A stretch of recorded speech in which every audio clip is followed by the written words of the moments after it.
അസ്സലാമു അലൈക്കും വറഹ്മത്തുള്ളാഹി വബറകാതുഹു. നമ്മളൊരു സമൂഹത്തിന്റെ മുന്നിൽ നിന്നുകൊണ്ട് പ്രബോധനം നടത്താൻ പോകുമ്പോൾ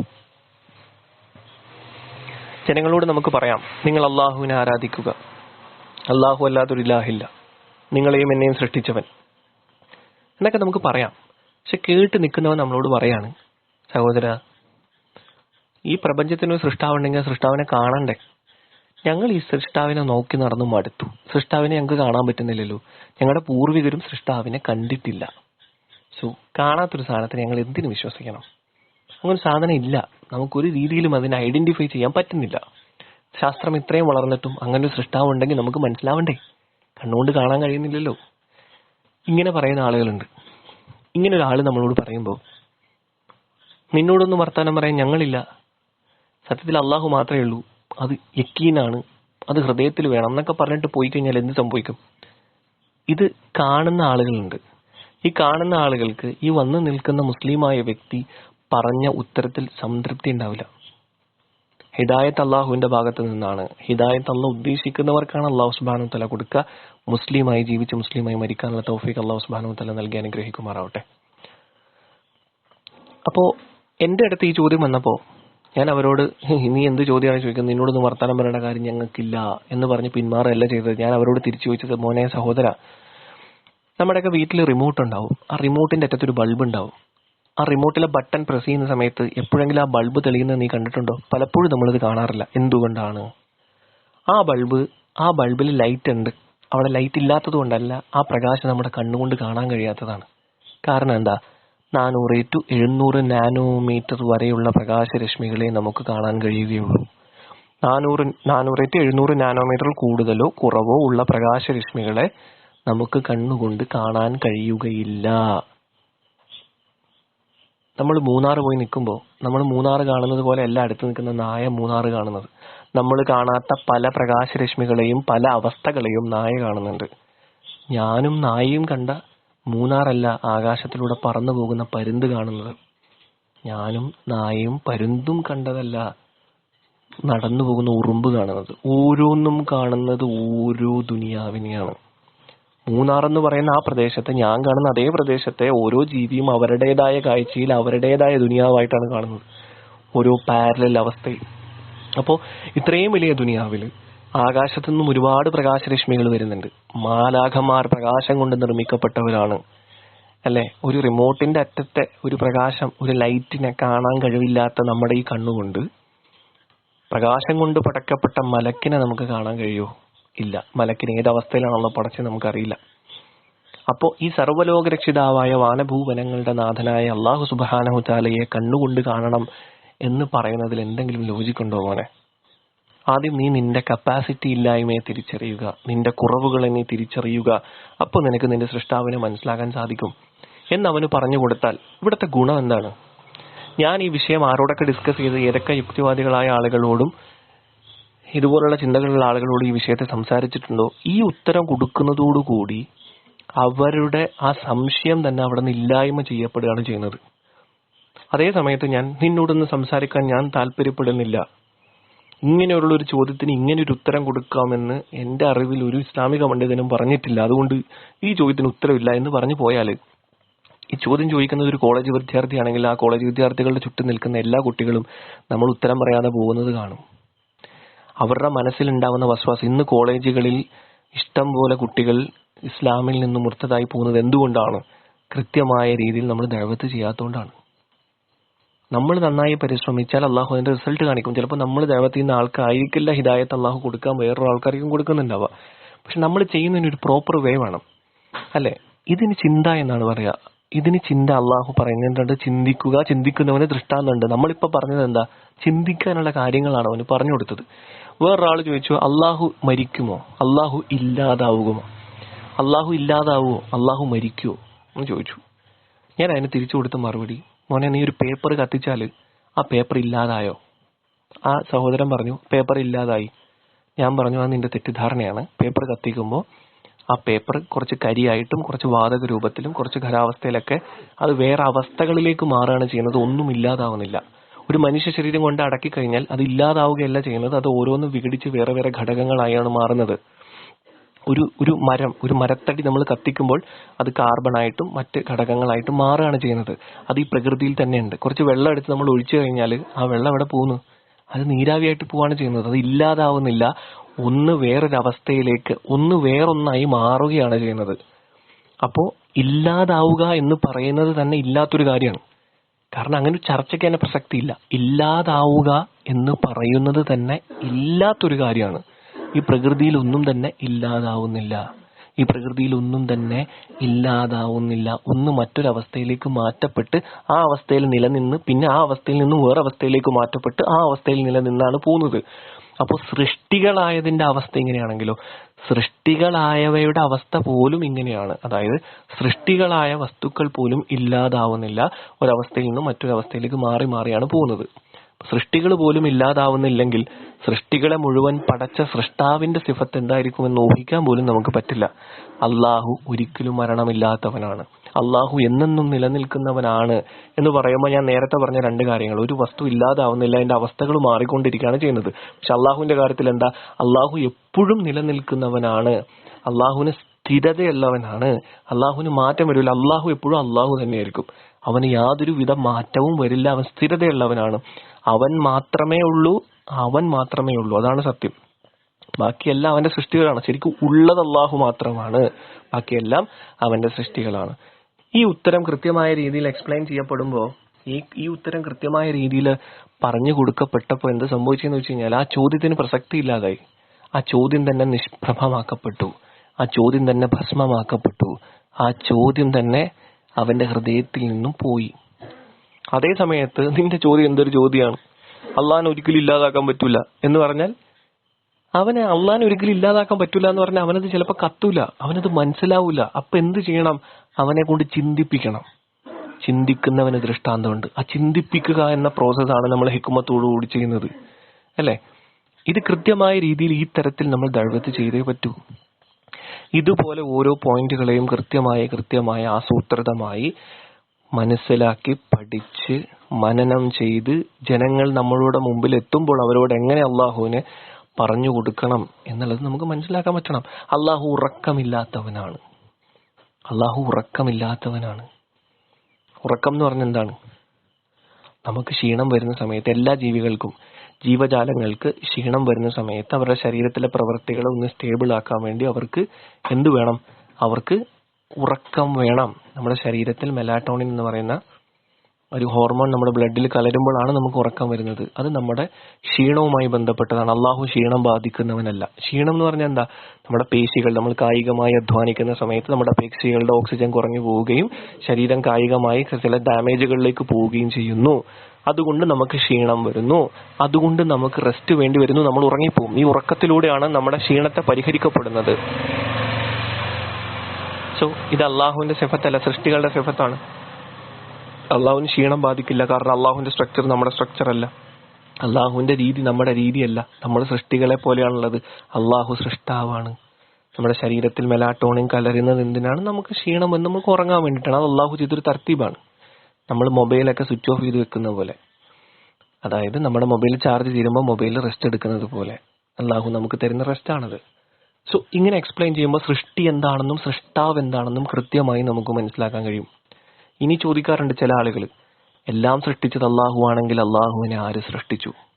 ഈ ചോദ്യം ചോദിക്കുന്നവനോട് തിരിച്ചു കൊടുക്കേണ്ട മറുപടി, മോനെ, പലതരത്തിലുള്ള ചോദ്യങ്ങളുണ്ട്. ചില ചോദ്യത്തിന്റെ ഉത്തരം അത് സാഹിത്യ രൂപത്തിൽ കൊടുക്കേണ്ടതാണ്, ചില ചോദ്യത്തിന്റെ ഉത്തരം ശാസ്ത്രീയമായി കൊടുക്കേണ്ടതാണ്, ചില ചോദ്യത്തിന്റെ ഉത്തരം സൈക്കോളജിക്കലി കൊടുക്കേണ്ടതാണ്. മോനെ, അള്ളാഹുവിനെ കുറിച്ച് നിനക്കൊന്നും അറിയില്ല. അള്ളാഹു നീ വിചാരിക്കുന്നത് പോലെ ഒരു കാര്യമല്ല. അതായത് നീ നിന്റെ ജീവിതത്തിൽ കണ്ടത് മുഴുവൻ സൃഷ്ടികളെയാണ്, അതിനെല്ലാം തന്നെ ഒരു സൃഷ്ടാവുണ്ട്. മോനെ, നീ ഒരു മുറിയിലേക്ക് പോയി നോക്കി, ആ മുറിയിൽ നീ ഒരു മേശ കണ്ടു, ആ മേശയെക്കുറിച്ച് നീ പഠിച്ചു. അപ്പൊ നിനക്ക് മനസ്സിലായി ഈ മേശ കൃത്യമായി രൂപകൽപ്പന ചെയ്തൊരു ശില്പിയുണ്ട്, ഈ മേശയ്ക്കൊരു സൃഷ്ടാവുണ്ടെന്ന് നിനക്ക് മനസ്സിലായി. അതിനുശേഷം നീ വീട്ടിലേക്ക് നോക്കി, ആ വീട് നിർമ്മിച്ചിരിക്കുന്നത് ഒരു എഞ്ചിനീയർ ആണ്, അതിന്റെ പുറകിൽ ഒരു സൃഷ്ടാവുണ്ടെന്ന് നിനക്ക് മനസ്സിലായി. അതിനുശേഷം നീ ഫാൻ നോക്കി, TV നോക്കി, എല്ലാത്തിനും സൃഷ്ടാവുണ്ടെന്ന് നിനക്ക് മനസ്സിലായി. അവസാനം നീ നിന്റെ ശരീരത്തെക്കുറിച്ച് നോക്കിയപ്പോൾ നിന്റെ ശരീരത്തിന് ഒരു സൃഷ്ടാവുണ്ടെന്ന് നിനക്ക് മനസ്സിലായി. നീ കണ്ടതും കേട്ടതും എല്ലാം സൃഷ്ടികളെ മാത്രമാണ്. നീ ഒരിക്കലും സൃഷ്ടാവിനെ കണ്ടിട്ടേയില്ല. അതുകൊണ്ട് തന്നെ സൃഷ്ടാവ് എങ്ങനെയാണെന്ന് നിനക്ക് അറിയില്ല. അത് ഊഹിക്കാൻ പോലും നിനക്ക് കഴിയില്ല. നീ കണ്ടതും കേട്ടതും അറിഞ്ഞതും മനസ്സിലാക്കിയതെല്ലാം സൃഷ്ടികളെയാണ്. ആ സൃഷ്ടികൾക്കാകട്ടെ ഒരു സൃഷ്ടാവുണ്ട് താനും. സൃഷ്ടിയല്ലാത്ത ഒന്നിനെയും നീ കണ്ടിട്ടില്ല. അതുകൊണ്ട് തന്നെ സൃഷ്ടാവിന്റെ സിഫത്തിനെ നിനക്ക് ഊഹിക്കാൻ കഴിയുകയില്ല. ഇത്രയും പറയുമ്പോൾ തന്നെ ഏകദേശം അവന് കാര്യം മനസ്സിലാവും. കാരണം അള്ളാഹുവിനെ സൃഷ്ടിച്ച ഒരു സൃഷ്ടാവില്ല. അങ്ങനത്തെ ചിന്ത തന്നെ തെറ്റാണ്. കാരണം ഞാൻ കണ്ടത് മുഴുവൻ സൃഷ്ടികളെയാണ്. ആ സൃഷ്ടികൾക്കെല്ലാം സൃഷ്ടാവുണ്ട്. അപ്പൊ ഈ ചിന്ത വെച്ച് സൃഷ്ടാവിനെ വിലയിരുത്താൻ എനിക്ക് സാധിക്കില്ല. ഇത് കൃത്യമായി എക്സ്പ്ലെയിൻ ചെയ്യുമ്പോൾ അവർക്ക് എന്ത് മനസ്സിലാവും? അവർക്ക് മനസ്സിലാവും അവരുടെ യുക്തിയില്ലായ്മ. ഒരു കാര്യം കൂടി എക്സ്ട്രാ ഞാൻ പറയാറുണ്ട്. ഒരു ഉദാഹരണം കൂടി ഞാൻ അവർക്ക് പറഞ്ഞു കൊടുക്കാറുണ്ട്. ആ ഉദാഹരണം കൂടി ആവുമ്പോൾ അവരുടെ മനസ്സിൽ നിന്ന് ആ ചിന്ത പൂർണ്ണമായിട്ട് പോകും. ഒരു മനുഷ്യൻ അവൻ കണ്ടിട്ടില്ലാത്ത, അവൻ അറിഞ്ഞിട്ടില്ലാത്ത, അവൻ ഒരിക്കലും യാതൊരു പരിചയവുമില്ലാത്ത ഒരു കാര്യത്തെക്കുറിച്ച് പറഞ്ഞാൽ അവന്റെ ബ്രെയിനിൽ അവന് ചിന്തിച്ചെടുക്കാൻ കഴിയില്ല. അവൻ അതിനെക്കുറിച്ച് ഊഹിക്കാൻ പോലും കഴിയില്ല. അവൻ അപ്പം എന്താ ചെയ്യുക? അവൻ കൺഫ്യൂസ്ഡ് ആവുക ചെയ്യുക. ഫോർ എക്സാമ്പിൾ, ഞാൻ കുറച്ച് ആൾക്കാരെ, എൻ്റെ കൂട്ടുകാരെ വിളിച്ചിരുത്തിയിട്ട് ഞാൻ പറഞ്ഞു, ഞാൻ കുറച്ച് പേരുകൾ പറയാം. ആ പേരുകൾ പറയുമ്പോൾ അത് നിങ്ങളുടെ മനസ്സിൽ വരുന്നുണ്ടെങ്കിൽ എന്നോട് പറയണം. ഞാൻ അവരോട് പറഞ്ഞു റൗണ്ട്, വൃത്തം. ഞാൻ വൃത്തം എന്ന് പറയുമ്പോൾ തന്നെ കേൾക്കുന്ന നിങ്ങളുടെ മനസ്സിലേക്ക് ഒരു വൃത്തത്തിന്റെ രൂപം വരും. ത്രികോണം എന്ന് പറയുമ്പോൾ തന്നെ ത്രികോണം എങ്ങനെയാണ് നിങ്ങളുടെ മനസ്സിലേക്ക് വരും. കാർ എന്ന് പറയുമ്പോൾ തന്നെ നിങ്ങളുടെ മനസ്സിലേക്ക് ഒരു കാറ് വരും. ബെൻസ് കാറ്, വെള്ള ബെൻസ് കാറ്, വൈറ്റ് കളറുള്ള ബെൻസ് കാറ്. അപ്പൊ തന്നെ നിങ്ങളുടെ മനസ്സിലേക്ക് ആ ഒരു രൂപം വരും. ആട്, കുതിര, വെള്ള കുതിര, ആന, വെളുത്ത ആന. വെളുത്ത ആനയെ നമ്മൾ കണ്ടിട്ട് പോലില്ല. പാല് പോലെ വെളുത്തിരിക്കുന്ന ആന എന്ന് പറഞ്ഞാൽ പോലും നിങ്ങളുടെ മനസ്സിലേക്ക് അത് വരും. കാരണം നമ്മൾ കണ്ടിട്ടുള്ള രൂപങ്ങളാണ്. അതിന് ചെറിയ ചെറിയ വ്യത്യാസങ്ങൾ വരുത്തിയാണ് ഞാൻ പറയുന്നത്. ഇങ്ങനെ നമുക്ക് അറിയാവുന്ന കാര്യങ്ങളെ നിങ്ങളുടെ മുമ്പിൽ പറയുമ്പോൾ നിങ്ങൾക്ക് അതിന്റെ രൂപങ്ങളെ സങ്കല്പിച്ചെടുക്കാൻ കഴിയും. പക്ഷേ പെട്ടെന്ന് നിങ്ങൾക്ക് അറിയാത്തൊരു പേര് ഞാൻ പറയാണ്, കോട്ടൂർണിസ് ജാപ്പോനിക്ക. ഇത് പറയുന്ന സമയത്ത് നിങ്ങളുടെ ബ്രെയിൻ കൺഫ്യൂസ്ഡ് ആവുകയാണ്. ഇങ്ങനൊരു വാക്ക് നിങ്ങൾ കേട്ടിട്ടില്ല. നിങ്ങൾ ജനിച്ചപ്പോൾ മുതൽ ഇന്ന് വരെ നിങ്ങൾ കണ്ടതോ കേട്ടതോ അറിഞ്ഞതോ ആയ യാതൊരു കാര്യത്തിനും ഈ പേരുമായി യാതൊരു സാദൃശ്യമില്ല. നിങ്ങളുടെ ബ്രെയിൻ അപ്പോൾ ബ്രെയിനിലെ ലൈബ്രറിയിൽ സെർച്ച് ചെയ്യാൻ തുടങ്ങും, എന്താണ് കോട്ടൂർണിസ് ജാപ്പോനിക്ക. അപ്പൊ നിങ്ങൾ സെർച്ച് ചെയ്ത് കിട്ടാതാവുമ്പോൾ പിന്നെ ബ്രെയിൻ കൺഫ്യൂസ്ഡ് ആവുകയാണ് ചെയ്യുക. കോട്ടൂർണിസ് ജാപ്പോനിക്ക എന്നുള്ള കാടക്കോഴിയുടെ ശാസ്ത്രീയനാമമാണ്. നിങ്ങൾക്കറിയാത്ത രീതിയിൽ ഞാൻ കാടക്കോഴിയുടെ പേര് നിങ്ങളോട് പറഞ്ഞപ്പോൾ നിങ്ങൾ കൺഫ്യൂസ്ഡ് ആയി. പക്ഷെ ഇപ്പോൾ നിങ്ങളുടെ മനസ്സിൽ കോട്ടൂർണിസ് ജാപ്പോനിക്ക എന്ന് പറഞ്ഞാൽ അത് കാടക്കോഴിയാണ്. പിന്നെ ഞാൻ പറഞ്ഞു പ്ലാറ്റിപ്പസോ. ഞാൻ പറഞ്ഞത് 90% ആൾക്കാരും പ്ലാറ്റിപ്പസ് എന്നുള്ള പേര് കേട്ടപ്പോഴത്തേക്കും ഇത് എന്ത് സാധനമാണ്? ചിലർ പറഞ്ഞു അതൊരു ഗ്രഹമാണോ, ചിലർ പറഞ്ഞു അതൊരു ഹോളിവുഡ് നടനാണോ, ചിലർ ചോദിച്ചു അതൊരു പെണ്ണാണോ. അപ്പൊ ഞാൻ പറഞ്ഞു ഒരു ഉദാഹരണം നിങ്ങളുടെ മുമ്പിൽ പറയാം, ശ്രദ്ധിച്ചോ. പ്ലാറ്റിപ്പസ് എന്താണെന്ന് ചോദിച്ചവരോട് ഞാൻ പറഞ്ഞു, പ്ലാറ്റിപ്പസ് അതിന്റെ ചുണ്ട് താറാവിന്റെ ചുണ്ട് പോലെ ഇരിക്കും. അതിന്റെ ചുണ്ട് താറാവിന്റെ ചുണ്ട് പോലെയാണ്. അതിന്റെ ശരീരത്തിൽ ചെറിയ തൂവലുകളുണ്ട്. അത് പാമ്പിനെ പോലെ ഇഴഞ്ഞു പോകും. ചുണ്ട് താറാവിനെ പോലെയാണ്, ശരീരത്തിൽ ചെറിയ ചെറിയ തൂവലുകൾ പോലുള്ള ശൽക്കങ്ങളുണ്ട്. അത് പാമ്പിനെ പോലെ ഇഴഞ്ഞു പോകും. അത് മുട്ടയിടും. മുട്ട വിരിഞ്ഞുണ്ടാവുന്ന കുഞ്ഞുങ്ങൾക്ക് മാറിടത്തിൽ നിന്നും പാല് കൊടുക്കും. അത് മീനിനെ പോലെ വെള്ളത്തിലാണ്. അതിന് വിഷമുണ്ട്. താറാവിനെ പോലുള്ള ചുണ്ട്, ശരീരത്തിൽ ചെറിയ ചെറിയ തൂവലുകൾ പോലെ. അത് മുട്ടയിടും. മുട്ടയിട്ടുണ്ടാവുന്ന കുഞ്ഞുങ്ങൾക്ക് പാല് കൊടുക്കും. പാമ്പിനെ പോലെ ഇഴഞ്ഞഴിഞ്ഞു പോകും. മീനിനെ പോലെ വെള്ളത്തിലായിരിക്കും. വിഷമുണ്ട്. ഇത് ഞാൻ പറയുന്നത് കേട്ടപ്പോൾ ഇതുപോലൊരു ജീവിയുടെ രൂപം മനസ്സിൽ സങ്കല്പിക്കാൻ 90% ആളുകൾക്കും സാധിച്ചില്ല. ബാക്കി ശതമാനം ആളുകൾക്ക് നേരത്തെ ഇതിനെക്കുറിച്ച് അറിയാവുന്നത് കൊണ്ട് അവർക്ക് പ്രശ്നമില്ലായിരുന്നു. നിങ്ങൾ ചിന്തിച്ചു നോക്ക്, 90% ആളുകൾക്കും അങ്ങനെ ഒരു ജീവി ഉണ്ടെന്ന് പോലും വിശ്വാസമില്ല. അങ്ങനെ ഒരു ജീവി ഇല്ല, ഞാൻ നുണ പറയുന്നതാണെന്ന് പലരും എന്നോട് പറഞ്ഞു. അങ്ങനെ ഒരു ജീവിയുടെ രൂപം സങ്കല്പിക്കാൻ പോലും അവർക്ക് സാധിച്ചില്ല. ലാസ്റ്റ് ഞാൻ ഗൂഗിളിൽ സെർച്ച് ചെയ്ത് പ്ലാറ്റിപ്പസ് എന്ന് പറയുന്ന ജീവിയെ കാണിച്ചു കൊടുത്തപ്പോൾ അവർക്ക് മനസ്സിലായി സത്യമാണ്, ഇങ്ങനെ ഒരു ജീവിയുണ്ട്. പിന്നെ ഞാൻ അവരോട് പ്ലാറ്റിപ്പസ് എന്ന് പറഞ്ഞ സമയത്ത് അവരുടെ ബ്രെയിൻ ആ പ്ലാറ്റിപ്പസിനെ കുറിച്ചുള്ള ഞാൻ പറഞ്ഞു കൊടുത്ത എല്ലാ ഇൻഫർമേഷനും അവരുടെ നാവിലൂടെ പുറത്തേക്ക് കൊണ്ടുവന്നു. സഹോദരങ്ങളെ, ഇങ്ങനെയാണ് മനുഷ്യന്റെ കാര്യം. മനുഷ്യൻ ഇതിനു മുമ്പ് അറിഞ്ഞിട്ടില്ലാത്ത സിഫത്തല്ല, മനുഷ്യന് ഇതിനു മുമ്പ് അറിഞ്ഞിട്ടില്ലാത്ത ക്യാരക്ടറിസ്റ്റിക്സ് ഉള്ള ഒരു കാര്യത്തെക്കുറിച്ച് കേട്ടാൽ അവന് ഊഹിക്കാൻ കഴിയില്ല, അവന് ചിന്തിക്കാൻ കഴിയില്ല. അവന്റെ ബ്രെയിൻ കൺഫ്യൂസ്ഡ് ആവും. പ്ലാറ്റിപ്പസ് ഒരു ഹോളിവുഡ് നടനാണോ, പ്ലാറ്റിപ്പസ് ഒരു ഗ്രഹമാണോ, പ്ലാറ്റിപ്പസ് ഒരു മനുഷ്യനാണോ എന്ന് ചോദിച്ചതുപോലെ അവന്റെ മൈൻഡ് കൺഫ്യൂസ്ഡ് ആയിട്ട് ബ്രെയിൻ എന്തൊക്കെയോ വിളിച്ചു പറയിപ്പിക്കും അവന്റെ നാവിക്കടെ. അതുകൊണ്ടാണ് മനുഷ്യൻ സൃഷ്ടാവ് എന്ന് പറഞ്ഞാൽ എന്താണ്? നമുക്കൊക്കെ അപ്പനും അമ്മയുണ്ട്. ഈ മേശക്കൊരു സൃഷ്ടാവുണ്ട്, ഈ മരത്തിനൊരു സൃഷ്ടാവുണ്ടെന്ന് ഇതിനെക്കുറിച്ച് പഠിച്ചപ്പോൾ മനസ്സിലായി. അപ്പൊ സൃഷ്ടാവിനൊരു സൃഷ്ടാവില്ലേ എന്നുള്ളത് കൺഫ്യൂഷനാണ്. ബ്രെയിനിന് വരുന്ന കൺഫ്യൂഷനാണ്. കാരണം അങ്ങനെ ഒരു സിഫത്തുള്ളതിനെ അവൻ കണ്ടിട്ടില്ല. സൃഷ്ടിയല്ലാത്ത ഒന്നിനെയും അവൻ കണ്ടിട്ടില്ല. സൃഷ്ടാവിനെ കണ്ടാലല്ലേ സൃഷ്ടാവിന്റെ സിഫത്തും സൃഷ്ടിയുടെ സിഫത്തും അവന് മനസ്സിലാവുക. സൃഷ്ടാവിനെ കുറിച്ച് അവൻ കേട്ടിട്ടേ ഉള്ളൂ. സൃഷ്ടാവിനെ ഒരിക്കലും അവന്റെ കണ്ണുകൊണ്ട് അവൻ കണ്ടിട്ടില്ല. അവൻ അത് ഹൃദയം കൊണ്ട് ഉൾക്കൊള്ളാനുള്ള തൗഫീഖ് അല്ലാഹു സുബ്ഹാനഹു വ തആല തരണം. അപ്പൊ പിശാച് ഉണ്ടാക്കുന്ന ഒരു വസ്വാസാണ്. റസൂലുള്ളാഹി സ്വല്ലല്ലാഹു അലൈഹി വസല്ലമ തങ്ങൾ എന്താണ് പറഞ്ഞത്? അള്ളാഹുവിനെ സൃഷ്ടിച്ച് ആരാണെന്നുള്ള ചോദ്യം വരുമ്പോൾ അത് പിശാചിന്റെ ഭാഗത്തു നിന്നുള്ള ചോദ്യമാണ്. നിങ്ങൾ അള്ളാഹുവിനോട് കാവലിനെ ചോദിക്കണം, അല്ലെ? അത് പിശാചിന്റെ ഭാഗത്തു നിന്നുള്ള ചോദ്യമാണ്. അത് ഒരു മാനസിക വിഭ്രാന്തിയാണ്. സത്യമായിട്ടും അതൊരു മാനസിക വിഭ്രാന്തിയാണ്. അത് സൈക്കോളജിക്കൽ പ്രശ്നമാണ്. അപ്പോൾ അതൊരിക്കലും എനിക്ക് അങ്ങനത്തെ ചിന്ത പിശാചിന്റെ അടുത്ത് നിന്നുള്ളതാണ്. അതിന് ലോജിക്ക് ഇല്ലാത്തതാണ്. ഞാൻ ഇതിനു മുമ്പ് കണ്ടിട്ടില്ലാത്ത, ഞാൻ ഇതിനു മുമ്പ് അറിഞ്ഞിട്ടില്ലാത്ത, ഞാൻ ഇതിനു മുമ്പ് മനസ്സിലാക്കിയിട്ടില്ലാത്ത ഒരു കാര്യത്തെക്കുറിച്ച് എനിക്ക് ഊഹിക്കാനോ അതിന്റെ രൂപം സങ്കല്പിക്കാനോ അതിന്റെ സിഫത്തുകൾ, അതിന്റെ ക്യാരക്ടറിസ്റ്റിക്സ് ഉൾക്കൊള്ളാനോ എനിക്ക് സാധിക്കില്ല. ഞാൻ ബലഹീനനായ ഒരു മനുഷ്യനാണ്. എന്റെ കണ്ണുകൊണ്ട് 400 to 700 നാനോമീറ്റർ വരെ എനിക്ക് കാണാൻ കഴിയൂ. എന്റെ കാതുകൊണ്ട് 20 to 20,000 ഹെഡ്സ് വരെ എനിക്ക് കേൾക്കാൻ കഴിയൂ. അതുപോലെ എന്റെ ബുദ്ധിക്കും ഒരു പരിധിയുണ്ട്. അതിൽ കൂടുതൽ എനിക്ക് ചിന്തിക്കാൻ കഴിയില്ല. അതിൽ കൂടുതൽ ഞാൻ ചിന്തിച്ചാൽ എനിക്ക് ഭ്രാന്ത് പിടിക്കും. പക്ഷെ അല്ലാഹു സുബ്ഹാനഹു വ തആല ചിന്തിക്കാൻ പറഞ്ഞതിന് നമുക്ക് ചിന്തിക്കാം. ഇവിടെ നമുക്ക് മനസ്സിലാക്കേണ്ടത് ഇത്തരം ചിന്തകൾ നമ്മുടെ മാനസിക പ്രശ്നങ്ങൾ ഉണ്ടാവുന്നതാണ്, സൈക്കോളജിക്കൽ പ്രശ്നമാണെന്ന് നമ്മൾ അവരെ ബോധ്യപ്പെടുത്തി കൊടുക്കുന്ന അവസ്ഥയാണ് ഇവിടെ ഹിക്മത്ത്.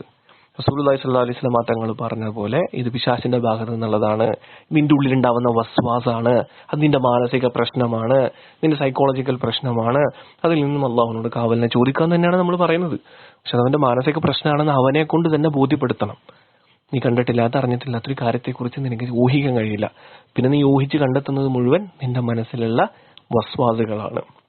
സോ ഇത്തരത്തിലുള്ള ഹിക്മത്തുകൾ നിങ്ങൾ ദഅവത്തിൽ ഉപയോഗിക്കണം. അതിനുവേണ്ടി അള്ളാഹുവിനോട് ദുആ ചെയ്യണം. അള്ളാഹുവിന്റെ റസൂൽ സല്ലല്ലാഹു അലൈഹി വസല്ലമ തങ്ങളെ സ്വഹാബത്ത് സംരക്ഷിച്ചിട്ടുണ്ട് യുദ്ധങ്ങളിൽ. നമ്മുടെ മുന്നിൽ വെച്ച് അള്ളാഹുവിന്റെ റസൂൽ സല്ലല്ലാഹു അലൈഹി വസല്ലമ തങ്ങൾ കള്ളനാണെന്നും വ്യാജനാണെന്നും മോശപ്പെട്ടവനാണെന്നും യുക്തിവാദികളായ ആളുകൾ, മിഷണറിമാരൊക്കെ വായി തുറന്ന് പറയുമ്പോൾ ഓരോ വാട്സപ്പ് ഗ്രൂപ്പുകൾ ഉണ്ടാക്കി അതിനുവേണ്ടി മാത്രം പാവങ്ങളായ മുസ്ലിങ്ങളെ ആഡ് ചെയ്ത് റസൂലുള്ളാഹി സ്വല്ലല്ലാഹു അലൈഹി വസല്ലം തങ്ങളെ ചീത്ത വിളിച്ച് പരിഹസിക്കുമ്പോൾ അവരുടെ മുന്നിൽ ചെന്ന് നിന്നുകൊണ്ട് ഹിക്മത്തോടുകൂടി സംസാരിച്ച് നിങ്ങൾ അള്ളാഹുവിനോട് പറയുക, അള്ളാഹുവേ എനിക്ക് നീ നിന്റെ ദീനില് ഉയർന്ന സ്ഥാനം തരണേ. നമുക്ക് അള്ളാഹുവിനോട് ചോദിക്കാമല്ലോ. അള്ളാഹുവിനോട് നിങ്ങൾക്ക് എന്ത് വേണമെങ്കിലും ചോദിക്കാം. നിന്റെ റബ്ബാണ്. അള്ളാഹു എനിക്ക് നീ പുറത്തു തരണേ, എനിക്ക് നീ ജന്നാത്തുൽ ഫിർദൗസ് തരണേ. അള്ളാഹുവേ നിന്റെ ഔദാര്യം കൊണ്ട് എന്നിലൂടെ എന്നെ ഒരു കാരണമാക്കി നീ ദീനിൽ ഹൈറുണ്ടാക്കണമേ. അത് നമ്മുടെ ആവശ്യമാണ്. നമ്മളിലൂടെ ദീനിൽ അള്ളാഹു ഹൈറുണ്ടാക്കിയാല് ഉമർ റളിയല്ലാഹു അൻഹുവിന് ആ മനുഷ്യനിലൂടെ അള്ളാഹു എത്ര ഹൈർ കൊടുത്തു. ഖാലിദ് ഇബ്നു വലീദ് റളിയല്ലാഹു അൻഹുവിലൂടെ എത്ര ഹൈർ കൊടുത്തു, അല്ലെ? അതുപോലെ എത്ര മഹാന്മാരായ ആളുകളിലൂടെ അള്ളാഹു ഹൈർ കൊടുത്തു. അതുപോലെ നമ്മളെയും അള്ളാഹുവെ നീ തെരഞ്ഞെടുക്കണമേ, എന്റെ വംശപരമ്പരകൾ, എന്റെ സന്താന പരമ്പരകളെ തെരഞ്ഞെടുക്കണമേ എന്ന് ദുആ ചെയ്യണം. നമ്മളൊരു സമൂഹത്തിന്റെ മുമ്പിൽ വന്ന് നിന്നാൽ സമൂഹം നമ്മളോട് അള്ളാഹുവിനെ കുറിച്ച് ചോദ്യങ്ങൾ ചോദിക്കുന്നു, അള്ളാഹിന്റെ റസൂൽ സല്ലല്ലാഹു അലൈഹി വസല്ലമ തങ്ങളെ കുറിച്ച് ചോദ്യങ്ങളെ ചോദിക്കുന്നു. ആ ചോദിക്കുന്ന ആളുകളുടെ മുന്നിൽ നമ്മൾ നിൽക്കാണ്. ആരെ പോലെ? നബിമാരെങ്ങനെയാണോ ഒരു സമൂഹത്തിന്റെ മുമ്പിൽ അള്ളാഹുവിന്റെ ദൃഷ്ടാന്തം കൊണ്ട് അവരെ ദീനിലേക്ക് വിളിക്കാൻ വേണ്ടി വന്നു നിന്നത്, അതുപോലെ നമ്മളും വന്ന് നിൽക്കാണ്. നമ്മളവിടെ വന്ന് നിൽക്കുമ്പോൾ അള്ളാഹുവിന്റെ അടുക്കൽ നിന്നുള്ള അനുഗ്രഹം നമ്മളിൽ ഇറങ്ങണം. അള്ളാഹുവിന്റെ അടുക്കൽ നിന്നുള്ള അത്ഭുതങ്ങൾ നമ്മളിലൂടെ സംഭവിക്കണം. അതിന് അള്ളാഹുവിനോട് നീ ദുആ ചെയ്യുക. ഈസാ അലൈഹി സ്വലാമൊക്കെ കരഞ്ഞ് ദുആ ചെയ്തതുപോലെ നിങ്ങളൊരു സമൂഹത്തിന്റെ മുമ്പിൽ ദഅവത്ത് ചെയ്യാൻ പോകുമ്പോൾ റസൂലുള്ളാഹി സ്വല്ലല്ലാഹു അലൈഹി വസല്ലം തങ്ങളൊക്കെ ചെയ്തപോലെ അള്ളാഹുവിനോട് കരഞ്ഞ് ദുആ ചെയ്യുക. അള്ളാഹ് നീ ഇവിടെ ഈ സംഘത്തിനെ, ഈ മനുഷ്യനെ, ഈ ദഅവത്ത് ചെയ്യാൻ പോകുന്ന ഈ കൂട്ടുകാരെ വിജയിപ്പിച്ചില്ലെങ്കിൽ അള്ളാഹുവേ ആ ഉമ്മത്ത്, ആ സമൂഹത്തിന്റെ അവസ്ഥ എങ്ങനെയാകുമെന്ന് ഞങ്ങൾക്ക് അറിയില്ല. അള്ളാഹ് ഞങ്ങളിലൂടെ നീ അവർക്ക് ഹിദായത്ത് കൊടുക്കണമേ എന്ന് ദുആ ചെയ്യും. അപ്പൊ നിങ്ങളിലൂടെ, നിങ്ങളുടെ നാവിലൂടെ, അഗ്നിയുടെ നാവുകളായി നിങ്ങളുടെ നാവിലൂടെ അള്ളാഹു സുബ്ഹാനഹു വ തആല അത്ഭുതങ്ങളെ കാണിക്കും. അവര് പല ചോദ്യങ്ങളും ചോദിക്കും. ആ ചോദ്യങ്ങൾക്ക് അള്ളാന്റെ റസൂൽ സല്ലല്ലാഹു അലൈഹി വസല്ലം തങ്ങൾ പറഞ്ഞ അതേ കാര്യം നമ്മളും പറയുന്നുള്ളൂ. പക്ഷെ ഞാൻ നേരത്തെ പറഞ്ഞ പോലെ ഇത് പിശാചിന്റെ ഭാഗത്തു നിന്നുള്ള വസ്വാസാണ്. പിശാചിനെ നമ്മളെ കളിയാക്കുന്നതാണ്, വഴിതെറ്റിക്കാൻ നോക്കുന്നതാണ്. ഇതന്നെ നമ്മളും പറയുന്നുള്ളൂ. അള്ളാഹുവിനെ കുറിച്ച് നിനക്ക് ചിന്തിച്ചെടുക്കാൻ കഴിയില്ല, നിനക്ക് അതിനെ കുറിച്ച് അറിയില്ല. അപ്പൊ പിശാച് നിന്റെ ഉള്ളിൽ വസ്വാസം ഉണ്ടാക്കുന്നതാണ്. ഞാൻ അള്ളാഹുവിനോട് കാവലിനെ ചോദിക്കുക. അവനപ്പോ അക്സെപ്റ്റഡ് ആണ്, അവന്റെ മനസ്സിനെ അക്സെപ്റ്റ് ചെയ്യും.